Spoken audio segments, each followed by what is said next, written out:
সময় পেরিয়েছে বহু আগেই। নিয়ম অনুযায়ী আর স্নাতক ডিগ্রি পাওয়ার কথা ছিল না। তবুও পড়ুয়াদের জন্য ফের একবার দরজা খুলে দিল কলকাতা বিশ্ববিদ্যালয়।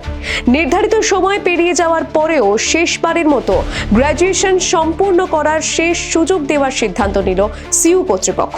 বিশ্ববিদ্যালয় সূত্রে খবর, সিবিসিএস চালু হওয়ার পর নিয়ম ছিল 3 বছরের স্নাতক কোর্স সর্বোচ্চ 5 বছরের মধ্যে শেষ করতে হবে।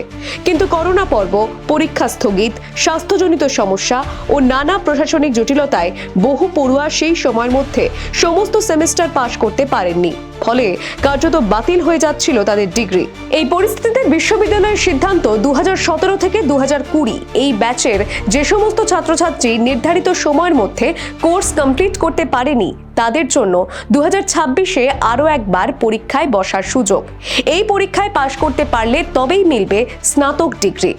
বিশ্ববিদ্যালয় কর্তৃপক্ষ স্পষ্ট করে জানিয়েছে, এই ছাড় চূড়ান্ত, ভবিষ্যতে আর এমন সুযোগ দেওয়া হবে না।